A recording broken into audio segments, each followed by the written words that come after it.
Having a solid conceptualization is truly going to be your map when you get lost. If you haven't already, make sure you go check out Dr. Caitlin's series on the mistakes you're going to make as a new therapist. There is so much good information and it will just make you feel like you're not alone.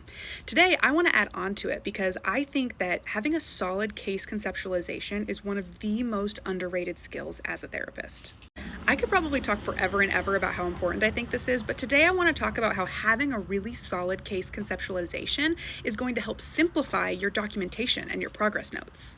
A case conceptualization is all about your understanding and approach to where the client is currently, what their goals are, and the steps necessary for you to help them to get there. It's all about the model and the interventions that you use, and like Caitlin says, it is your map to successful therapy.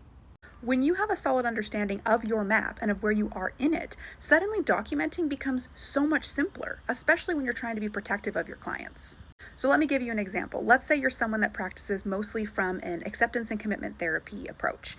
So regardless of if a client comes in with like avoidance or anxiety or depression, you are going to be helping them to let go of what they can't control, identify their values and what's really important to them, and overcome barriers to taking action in ways that lines up with their values.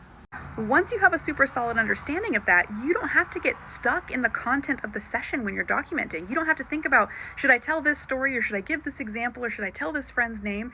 Because all you have to do is reference where they are in treatment relative to that overarching map.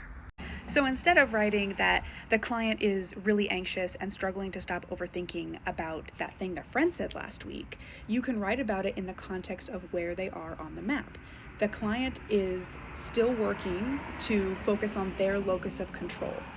The clinician provided psychoeducation on locus of control and how to accept uncertainty. Like, it all comes back to the case conceptualization instead of the private details that should remain confidential.